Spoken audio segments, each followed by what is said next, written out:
He crossed the rickety bridge at sundown and saw the squat, fat fellow whipping the girl with a board.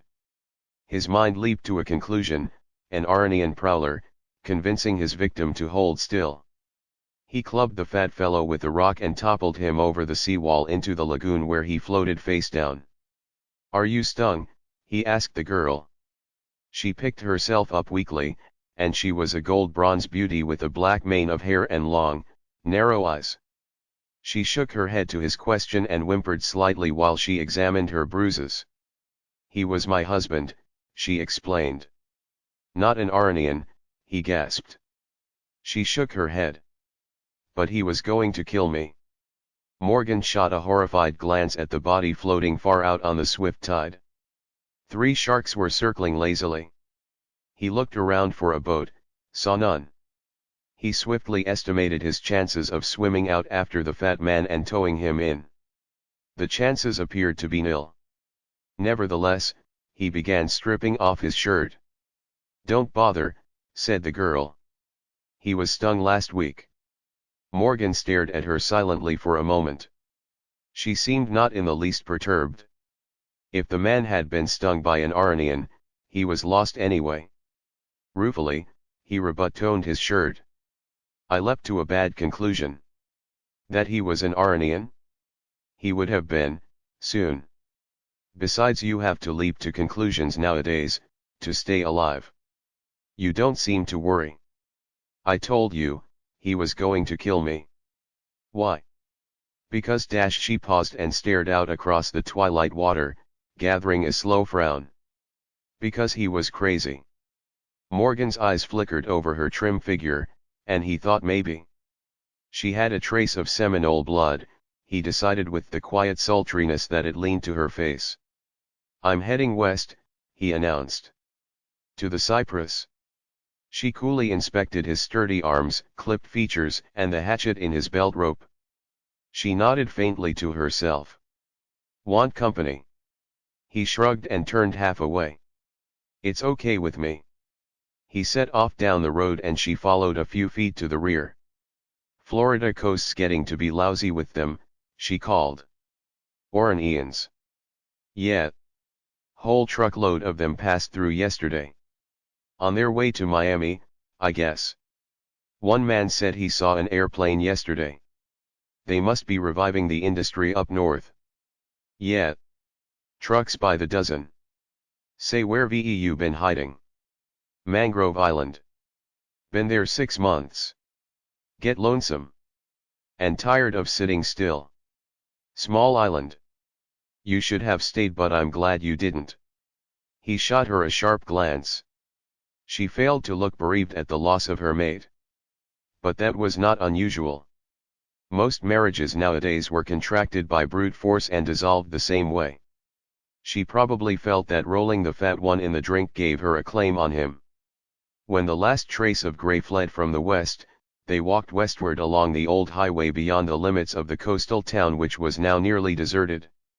They talked softly as they trudged along, and he learned that her name was Shara and that she had been a dancer in a small Miami night spot, before the Oranians came. She had joined the fat one a year ago because he owned a gun, and was therefore good insurance against wandering Oranians. But when the ammunition was gone, she tried to leave him, which resulted in the incident by the waterfront. Morgan was irked that he had blundered into a family affair, and troubled that he had relieved the fellow of all worldly cares. Nevertheless, if the man had been stung, the free world would say job well done. For in a few weeks he would have ceased to be strictly human, becoming a dangerous threat to his fellows. And if the girl had been unable to escape from him before that time, she would have been subject to the same plight. Morgan decided that he would have done the same thing if given time to weigh the situation beforehand. How far are we going? She asked. We're turning off on the next side road, he grunted. You know the country? I used to. He waved his arm to the south. Road winds through a swamp, then climbs to high ground. Ends in a spruce forest. Got any food? We'll have, tomorrow. Ditches are full of warmouth perch. Plenty of swamp cabbage, wild oranges, bullfrogs, papaya. I'm hungry now. That's tough. She whimpered a little but soon fell silent. He saw she was limping, and he slowed his pace. Pity was a lost emotion in an age of chaos, but she was strong, healthy, and appeared capable of doing a day's work. He decided to humor her, lest she decide to trudge alone. When they reached the swamp, branches closed over the narrow trail road, screening off the sky and hiding the thin slice of moon. The girl hung close to his elbow. A screech owl hooted in the trees, and 1,000 frogs clamored in the blackness. Once the scream of a panther split the night, and the girl sobbed as if echoing the cry. They hurried ahead through the overgrown weeds. "Drop flat," he hissed suddenly. She obeyed without a sound. They crouched together at the edge of the road, listening. A distant rustling came from the roadway to the south. "Oranians," she whispered. "Oranians. How many?" "Can't tell. They always march in step." "Keep quiet." Morgan gripped the hatchet and set himself for a quick spring. As they drew nearer, he decided that there were 2 of them. Their movements were perfectly coordinated, since they were of one mind, one consciousness, that of Oren. The girl tapped his arm with the blade of a knife. "I'll take one," she breathed. When the footsteps were almost upon them, Oren halted. There was no outcry. The Oranians had no need for vocal communication, their thought exchange was bioelectromagnetic. "Now," howled Morgan, and launched himself at the enemy. His hatchet cleft the face of the nearest foe, and he turned instantly to help the girl. A pair of bodies thrashed about on the ground. Then she stood up, and he heard her dry the knife on some grass. It was over in an instant. "Not stung?" "No. That was too easy," he said. "I don't like it." "Why?" "They don't ambush that easy unless they're in rapport with another group someplace close. We'll have some more of them after us if we don't get away." They hurried about the unpleasant task of splitting open the once human skulls to remove the legless parasite entities that filled the bony hollows where brains belonged. The Oran creatures lived in their stolen homes long after the borrowed body died, and they could signal others to the vicinity. Morgan tossed the globular little creatures in the ditch where they lay squeaking faintly helpless, once removed from the body of the host who had long since ceased to exist as a human being. "Let's go," he grunted. "Same way." "Yeah. But they came from that way. Have to chance it? Too dangerous, hanging around the highways. Out here we can find places to hide." They set off at a trot, chancing an ambush in reverse. But Morgan reasoned that the Oranians had been returning to the highway after a day's exploring on the side roads. After plunging for half an hour through the darkness, the road began winding upward. The cypress archway parted, revealing star-scattered sky. They slowed to a walk. "Can't we sit down to rest?" she panted. "Can if you like." "Alone?" She shuddered and caught at his arm.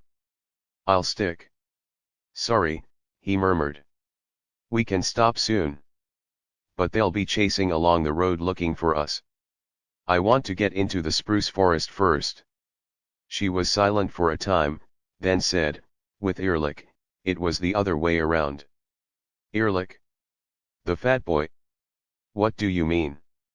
"I always had to wait on him." "Did you wait?" "Until he ran out of bullets." Morgan clucked in mock disapproval. But he was not in the least shocked. In the flight from Oran, it was devil take the hindmost. Weaklings, and people who paused for pity, had long since been stung. After several weeks of agony in which the brain became the nutrient fodder of the growing Oran embryo, they were lost in the single communal mind of Oran, dead as individuals. The adult parasite assumed the bodily directive function of the brain. The creatures so afflicted became mere cells in a total social organism now constituting a large part of humanity. Sheriff suddenly whistled surprise. "Is that a cabin there, through the trees?" They had penetrated several hundred yards into the spruce. A black hulk lay ahead in a small clearing. Yeah, Morgan grunted. I'd hoped it'd still be there. She nudged him hard. Close-mouthed, aren't you? If I told you it was here, and then it was gone, how would you feel? You think about things like that. She stared at him curiously in the faint moonlight. Nobody else does. Not now. Come on, he growled. Let's see if it's occupied. The door was locked. Morgan chopped it open without ceremony. The cabin was vacant except for a corpse on the floor. The corpse was of ancient vintage and slightly mummified. He noticed that it had killed itself with a shotgun, possibly because of an orange sting. He caught up the scarce weapon lest the girl grab it and run. Then he dragged the corpse out by the foot and left it under an orange tree. The oranges were green, but he picked a few to stave off the pangs of hunger. When he returned, Shara had found matches and a lamp. She sat at a table, counting 12-gauge shells. How many? Even dozen. She gazed greedily at the gun. I won't steal it. He pitched her an orange and propped the gun in the corner. If you did, it would be a mistake. Her eyes followed him about the room as he inspected the meager, dust-laden furnishings. I like you, Morgan, she murmured suddenly. Like you liked Fat Boy. He was a pig. But you liked his gun. You'd do all right without a gun. So. Why don't we team up? Whoa. We may not be looking for the same things. She shrugged and toyed with the shells while she stared thoughtfully into the lamplight. What's there to look for? Besides escape from Oren? Nothing maybe. But you think so, huh? He straightened suddenly and waggled a pair of cans over his head for her to see. Beans, and a tin of tobacco. He set them aside and continued searching the cupboards. But you think so, huh, she repeated. Shut up and heat the beans. Shara caught the can and speared it with her knife. It spewed. She sniffed, cursed, and threw them out. We eat oranges. But what are you looking for, Morgan? He rolled himself a cigarette with the aged tobacco, which was little more than dust. He came to the table and sat facing her. She had placed an orange before him. Almost absently he laid the blade of his hatchet atop it. The weight of it split the fruit neatly. Sharp, she muttered. Sharp enough to split orange skulls. And that's all you're looking for? I don't know. Ever hear of the Maquis? She hesitated. 2 wars ago? The French underground? I remember vaguely. I was a little urchin then. They had a goal like mine, I guess. To harass. They couldn't win, and they knew it. They killed and wrecked and maimed because they hated. I want to organize a band of Oran killers with no purpose save to ambush and slaughter. I sat on that island and thought and I got disgusted with myself for hiding. The girl munched a cheekful of bitter orange pulp and looked thoughtful. Wish I had some clothes, she muttered indifferently. He shot her a hard glance, then stood up to pace the floor. Ambush, slaughter, and rob, he amended, and looked at her sharply again. Rob. Oran's taken our cities. He's reorganizing industry. With individuals coordinated by a mass mind, it'll be a different kind of industry, a more efficient kind. Think of a factory in which a worker at one position shares consciousness with a worker in another position. Does away with control mechanisms. You said Rob. He grinned sourly. When they get production started, there'll be plenty to steal. Guns, explosives, clothes? She nodded slowly. Trouble is, every time you kill an Aranian, they all feel him die. They come running. Sometimes. Unless they're too busy. They don't care too much about individual deaths. It's the total mental commune of Oran that matters. Like now. They could find us if they really tried. But why should they? They'd come as recruiting agents with bared stingers if they came.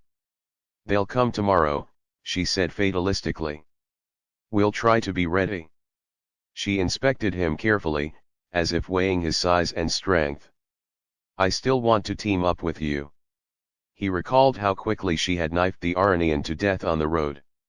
Okay, if you'll follow me without argument. I can take orders. She folded her arms behind her head and leaned back with a grin. Her breasts jutted haughtily beneath a torn blouse. Most orders, that is. Hell, I'm not marrying you, he snapped. She laughed scornfully. You will, Morgan, you will. Morgan lashed the shotgun to a chair, aimed it at the door, and ran a length of cord from the trigger to the shattered lock. Don't trip over the cord in the night, he warned as he blew out the lamp. Then he bedded down in the corner on the floor. A short time later he heard her sobbing softly. What the devil's wrong, he snarled disgustedly. Thanks, Morgan, thanks, she whispered. For a moment he felt sorry for her. Apparently she was thanking him for the bed. Fatboy had evidently taken the best of everything and given her the crumbs of Lazarus. Such were the mores of chaos. But Morgan quit congratulating himself. He had chosen the floor because it looked cleaner than the bed. He was awakened before dawn by the rapid sputter of rain on the roof. It dribbled through several holes and spread across the floor. He sat up shivering. Shara was a glowing cigarette near the window. Can't sleep, he asked. I'm scared, she answered. Faintly he could see her profile silhouetted against the pane. She was watching outside the cabin. I've got a funny feeling that something's out there. Heard anything? Just a feeling. Morgan felt ice along his sides. Shara, do you get hunches, feelings, intuitions very often? His voice was hushed, worried. Yeah. Have you always? No, I don't think I used to. He was silent for a long time, then he hissed, Are you sure you haven't been stung recently? Another brief silence. Then the girl laughed softly. A wave of prickles crept along his scalp. I've got the shotgun in my lap, Morgan. How long? He whispered in horror. 6 months. 6 months. You're lying. You'd be fully depersonalized. You'd be in complete liaison with Oren. But I'm not. Sometimes I can feel when they're near. That's all. But if it were true, your brain would be replaced by the parasite. I wouldn't know. Apparently it's not. Morgan couldn't believe it. But he sat stunned in the darkness. What was this thing in the cabin with him? Was she still human? He began inching along the wall, but a board creaked. I don't want to shoot you, Morgan. Don't rush me. Besides, there's something outside, I tell you. Why should you worry about that, if you've really been stung? The first sting evidently didn't take. The next one might. That's why. You weren't sick. During the incubation period. I was sick. Plenty sick. Morgan shook his head thoughtfully. If she had been through the violent illness of the parasite's incubation, she should now have one of the squeaking little degenerates in place of a brain. The fibers of the small animals grew slowly along the neural arcs, replacing each nerve cell, forming a junction at each synapse. There was reason to believe that the parasite preserved the memories that had been stored in the brain, but they became blended with all the other individualities that comprised Oren, thereby losing the personality in the mental ocean of the herd mind. Was it possible that if one invader were out of mental contact with the herd mind, that the individual host might retain its personality? But how could she be out of contact? They're getting close to the door, she whispered. Morgan gripped his hatchet and waited, not knowing who would be the greater enemy, the girl or the prowlers. When the door opens, strike a match. So I can see to shoot. Morgan crouched low. There came a light tapping at the torn screen, then several seconds of silence. Someone pushed at the door. It swung slowly open. Jerry, called a faint voice. Jerry, that you, Anthea? Morgan breathed easily again. An Aranian would not have called out. Who is it? He barked. There was no answer. Morgan groped for the lamp, found it, and held the match poised but not lighted. "Come in here," he ordered. "We've got a gun." "Yes, Sue." A shadow appeared in the doorframe. Morgan struck the match. It was an ancient Negro with a burlap sack in one hand and a blood-stained pitchfork in the other. He stood blinking at Shara's shotgun and at the lamp as Morgan lit it. His overalls were rain-soaked, his eyes wild. "Come in and sit down." "Thank you, Sue, thank you." He shuffled inside and slumped into a rickety chair. "What are you doing wandering around like this?" "Been a hunting." "Yes, Sue, been doing me a little hunting." He sighed wearily and mopped the rain out of his tight coils of graying hair. Morgan eyed the burlap sack suspiciously. It was wet, and it wriggled. "What's that?" "'Ass my night's work," said the man and jerked a corner of the sack. It opened, and 3 oran parasites spilled out with weak squeaks of anguish. The girl gasped angrily. "They're still in contact with oran." "Kill them." "Yes'm, they're in contact but without eyes, how are they gonna know where they are?" Morgan made a wry mouth at Shara. The old man was smart and right. But he felt another uneasy suspicion. The old man said hunting. Hunting for what food? The idea twisted disgust in Morgan's stomach. "What are you going to do with them?" "Oh dash!" The oldster kicked one of them lightly with his toe. The pink thing rolled against the wall. There were vestigial signs of arms, legs, but tiny and useless, grown fast to the body. The visitor glanced up with a sheepish grin. "I feed 'em to my dogs, Sue. Dogs like 'em. Getting so my dogs can smell the difference twixt a man and an Aranian. I'm training 'em. They help me with my hunting." Morgan sat up sharply. "How many dogs you got, and where do you live?" "FO dogs. I live in the swamp. They's a big hollow cypress, I got my bed in it." "Why didn't you move in here?" The old man looked at the place in the center of the floor where the dust outlined the shape of a human body. "Suicide," he muttered. Then he looked up. "Tainty superstition, exactly. I just don't dash." "Never mind," Morgan murmured. He glanced at the girl. She had laid the shotgun aside and was lighting a cigarette. He tensed himself, then sprang like a cat. The gun was in his hands, and he was backing across the room before she realized what had happened. Her face went suddenly white. The old man just sat and looked baffled. "Can you call one of your dogs?" "Yes, Sue, but dash." "Call one, I want to try something." Shara bit her lip. "Why, Morgan?" "To see if what I said is true." "Yeah. I'll save you the trouble."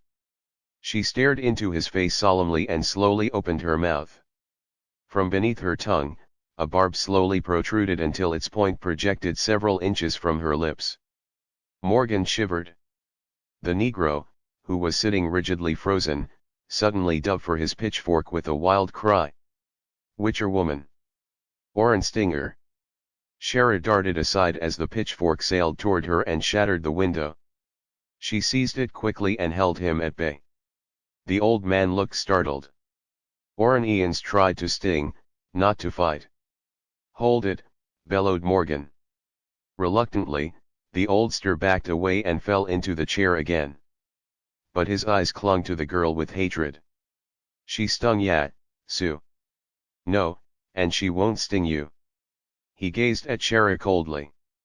"Drop that fork." She propped it against the wall but stayed close to it. "Okay, Morgan," she purred. "It's your show.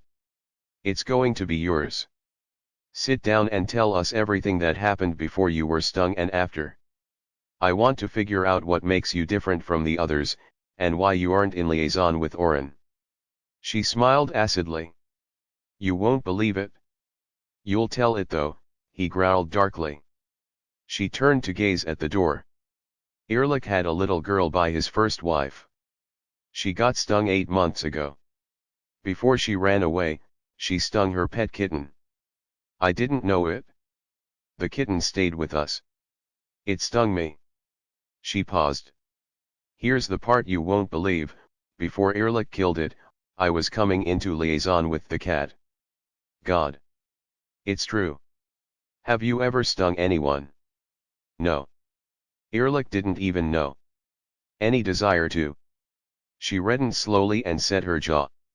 The old man giggled. Once tossing a cat, I bet, Sue. She shot him a furious glance, but didn't deny it. They sat for a long time in silence. Morgan lowered the shotgun, then laid it aside.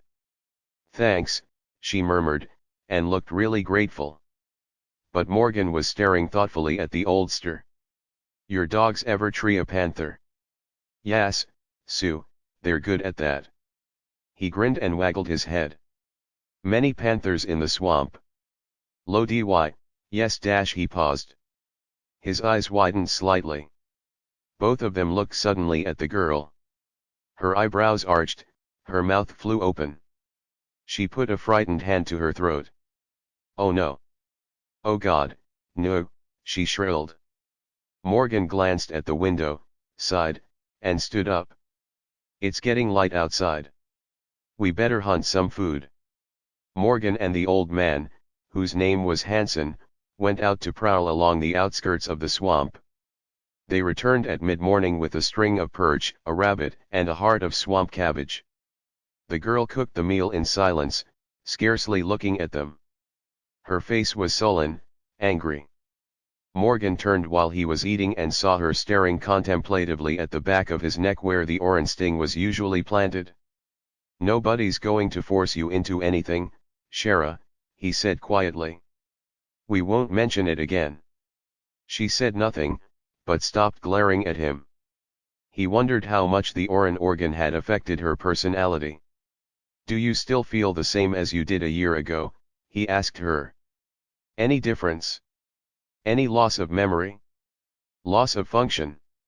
No. That means the alien organ exactly duplicates the neural circuits it supplants. So the rapport is the only special feature. Without it, you're apparently still human. Thanks. It was a bitter, acid tone. I can't understand why the cat business caused, unless, rapport is achieved by a sort of resonance and you couldn't get it with a cat and with humans too. Drop it, will you? She turned and stalked out of the shanty. At the doorway, she broke into a run. Morgan looked at Hanson. Hanson waggled his head and grinned ruefully. That lady likes you, Sue. Morgan snorted and went to the door. She was just disappearing into a tangle of weeds that had once been an orange grove. He set off after her at a quick trot. Shara, wait. He caught up with her at the edge of the swamp, where she was backing quickly away from a coiled water moccasin. He tossed a stick at the snake, and it slithered into the shallow water. Then he caught her arms, and she whirled to face him with defiant eyes. You think I'm a dash? I don't. You act like I'm barely human. I didn't mean it that way. You don't even trust me, and you want me to dash. I don't. Trust me. She nodded. I do. She stamped her foot in the soft muck. Then kiss me. A grim possibility occurred to him, and he hesitated an instant too long. She wrenched herself free with a snarl and bolted back toward the shanty. I could have done that last night, she snapped over her shoulder, while you were asleep. The chase led back to the house. When he burst back inside, she was already panting over the sink, scraping plates. When he approached her from behind, she whirled quickly, clenching a platter in both hands.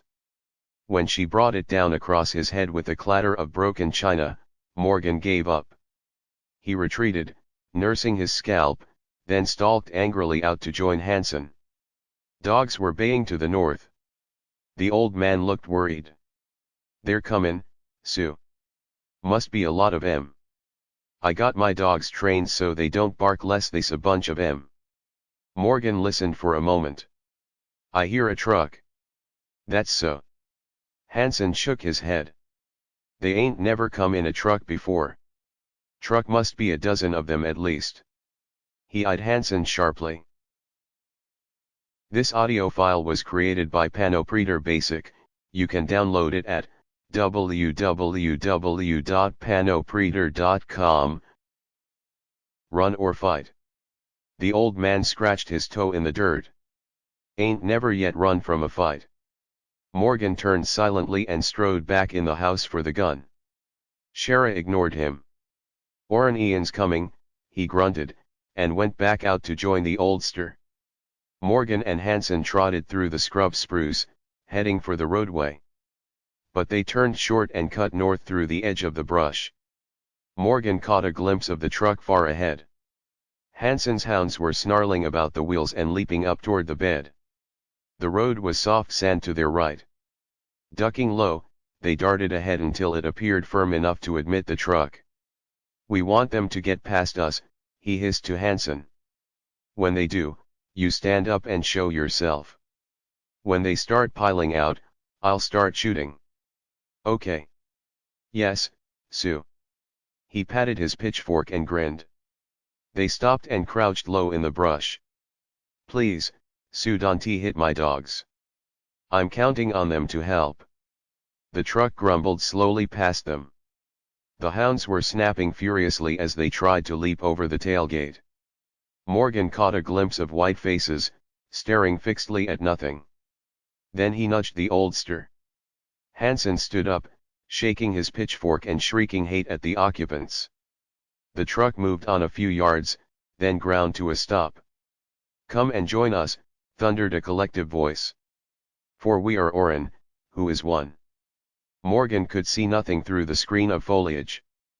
But the old man was still howling invective. "From the stars comes Orrin. To the stars he goes. Come and join us. Come get me, you devils. I'll kill ya. Orrin is millions. He cannot die. We come." Hanson's foot nudged Morgan's nervously. Still he lay under cover, waiting for their advance. Feet shuffled on the bed of the truck. The hounds were going wild. There was something weird about sounds of Arnian movement. It was always coordinated, so many marionettes with one set of controls. But they could shift from parallel coordination to complementary, dovetailing each set of movements to achieve the common purpose. Morgan burst forth from the brush and fired at the tight group of bodies near the back of the truck. They were packed in a circle to protect the group from the slashing fangs of the dogs. 2 of them fell, without outcries. He fired 3 times before they broke apart. There were still at least 8 of them, but the dogs had 2 down. "Oh, God! Children!" Morgan bellowed. "Call off the dogs. Not human children. Call them off." Hanson obeyed reluctantly. A pair of calm-eyed child things scrambled to their feet and began advancing with the group of adults. The Oranians fanned out and began closing in like the fingers of a giant fist. Morgan shot 4 of them before the circle closed to hatchet range. He and Hanson stood back to back, slashing out at the ring of fanged faces. The attackers were weaponless. They cared nothing for individual bodies. The collectivum swayed, writhed, darted in and fell in blood. The wounded crawled close to their ankles, barbs protruding from their lips. They roared constantly, "Orrin is paradise. Come to Orrin." A child, who had been rescued from one of the dogs, crawled among the legs of the adults and lunged for Morgan's feet. He was forced to kick it back with a hard heel. Suddenly their ranks broke. There were only 4 of them left standing.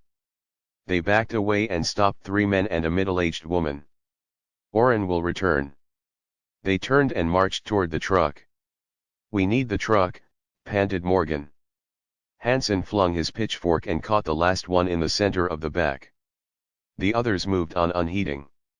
Morgan sadly lifted the shotgun. When it was over, they went to look at the 2 child things.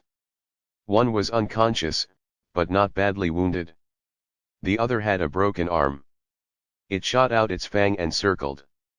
With a sick heart, Morgan lashed out and caught it by the hair, before it could sting him. "See if there's pliers in the truck," he muttered. Hanson returned with them after a moment's rummaging. They jerked out its fang and let it go. It walked calmly to the north, purpose defeated. They did the same to the other. "It's crazy," he was gasping. "Stark crazy. They spent over a dozen Oranians just to get 2 of us. And they didn't want to kill us at that. Lo dy, Sue. Who is Oran? You know." Morgan shook his head. "He's the Collectivum, Han. But Sue, he had to come from someplace. People weren't like this dash. Yeah. I guess he came from space, like they say. Just them little pink brain gobblers. Scientists figure they came in some alien host.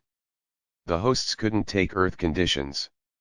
They stung a few humans and died. Anybody ever see 'em? Not that I know of. Nor found their ships. Oh lo dy, I'm sick, Sue. Let's go back to the shanty, Han." "Yes, Sue. Look on the back o' my neck, will you, Sue?" Morgan looked, then turned slowly away. "Is it, Sue?" Morgan took a deep breath. I guess dash. I stumbled once. I guess he got me then." Morgan laid a hand on the old man's arm. There was nothing to say. "Mr. Morgan, would you do me a favo?" Morgan knew what he wanted. "I can't shoot you, Han. I'll leave you the gun, though." "No, Sue, that ain't it. I was wondering, could you help me catch a painter tonight before I go?" "A panther?" Morgan squeezed his arm and blinked hard. He grinned. "Sure, Han. Guess it'll be 2-3 days afore it starts happening to me." "Yeah. Will you want the gun?" "No, Sue, don't think much of suicide. I'll just go out and wrestle me a gator in the swamp." They went back to the house. Shara was sitting on the step. "I've made up my mind," she said dully. "About what?" "I'll do it." She got up and walked away. When Morgan tried to follow, she turned and flicked out the barb at him, then laughed coldly. Shivering, he turned away. That night the dogs treed a panther, and Hanson died. It happened while he was climbing with pole and rope, angling to get a noose on the lithe beast while Morgan waited with another rope below. The lantern was hung from a branch while Hanson inched out on the limb. When he thrust the noose forward, the panther brushed it aside with a quick slap. It leaped. Hanson lost his balance and crashed to the ground with a howl. The panther slapped a dog spinning and darted away in the night with 3 dogs following. Morgan knelt quickly beside the old man. His back was broken. "Please, Sue, don't move me. The load sa comin' fo old Han." "Hush, fellow," Morgan murmured. "Sue, that painter's a she. And they's cubs somewheres." "Cubs?" "Yes, Sue. She's spooky like." "Cubs? You stay with my dogs. Take care of 'em, Sue." "Sure, Han. You lemme be now, Sue. Lemme be alone." His voice was a faint whisper. "I gotta die by myself. Man ought hunty to have company then." Morgan hesitated. He sighed and climbed slowly to his feet. He stumbled away, leaving the lantern hanging overhead. He sat 100 yards away in the shadow of a gaunt cypress, listening to the baying of the hounds, the moaning of the old man, and the croaking of the swamp. When he returned, the oldster was dead. Morgan returned to the shanty at dawn, carrying a pair of whimpering panther cubs and the skin of the mother. He exchanged a dark glance with Shara at the door. She took them silently and fondled them for a moment. "Hanson's dead." She nodded gravely. "Soon there'll be no one but Oran. The Collectivum." They went inside and sat facing one another. His eyes moved over the dark slope of her shoulders, the proud set of her breasts, and back to the sweetly sullen face with its narrow eyes. "I'm going to join you," he said. The eyes widened a little. She shook her head quickly.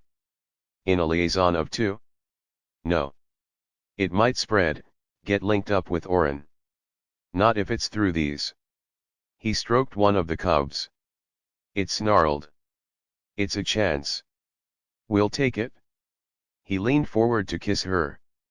A year had passed since the night of Hanson's death. A freight train dragged southward in the twilight, wending its way through pine forest and scrubland. Oren was its crew. It crossed a trestle and moved through a patch of jungle. A sudden shadow flitted from the brush, leaped the ditch, and sprinted along beside the rails. Another followed it, and another. The low-flying shadow slowly overtook the engine. The leader sprang, clung for a moment by its forepaws, and pulled itself aboard. Brakes howled on the rails as Oren stopped the train. Two man-figures leaped from the cab and into the jaws of a killer cat. Another cat scrambled upon the tender, leaped to the top of a boxcar and sped backward along the train to seek the rest of the crew. The bodies were left in the ditches. When it was over, the cats collected in a group on the roadbed. They sat licking their forepaws while a dozen shabbily dressed guerrillas moved out of the jungle in a disorderly band. "Joe, have your bunch unload the dynamite," bawled a burly leader. "We'll take the tank car." "Emmert, get the packs on those carts." "I wonder," said a voice to a comrade, "who's controlling those animals? You'd think they were Oren. Why don't they sting?" "Stingers ripped out, chum. Why ask questions? They're on our side. And we'll win, eventually if this keeps up." As a group, the panthers looked at the two men as they passed. One of them shuddered. "Lordy. I'd swear those cats were grinning."